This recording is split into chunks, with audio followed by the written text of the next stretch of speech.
સ્વાધ્યાય 1.17 સૂર્ય એક ગરમ પ્લાઝ્મા આયનીકૃત દ્રવ્ય છે જેની અંદરના ગર્ભનું તાપમાન 10⁷ કેલ્વિનથી વધારે અને બાહ્ય પૃષ્ઠનું તાપમાન 6000 કેલ્વિન છે.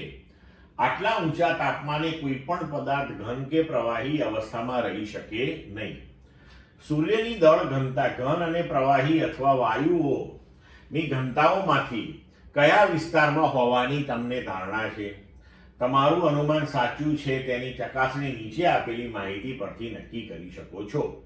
સૂર્યનું દળ 2×10⁻³ કિલોગ્રામ અને સૂર્યની ત્રિજ્યા 7×10⁸ મીટર આપેલી છે. તો હવે સૂર્યની ઘનતા બરાબર આપણે લખી શકીએ, ઘનતા બરાબર દળ ભાગ્યા કદ. તો સૂર્યનું દળ ભાગ્યા સૂર્યનું કદ.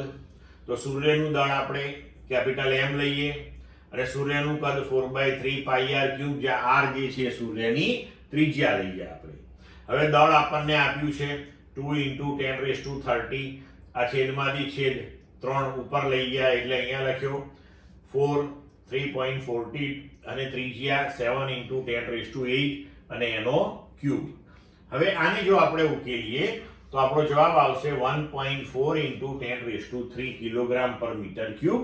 એને જો તમે CGS માં લખો તો 1.4 ગ્રામ પ્રતિ સેન્ટીમીટર ક્યુબ. તો સૂર્યની ઘનતા એ ઘન અને પ્રવાહી સ્વરૂપના વિસ્તારમાં થઈ, કારણ કે 10⁻³ કિલોગ્રામ પર મીટર ક્યુબ આ ઘનતા એ ઘન પદાર્થો અને પ્રવાહી પદાર્થોની હોય છે, એટલે કે એની રેન્જમાં થઈ કહેવાય. ક્લિયર મિત્રો? તો સૂર્યની અંદરના કોરના લીધે અંદર તરફ ગુરુત્વાકર્ષણ આકર્ષણ બળ લાગે, એના લીધે કરીને આ ઘનતા આટલી બધી ઊંચી હોય છે.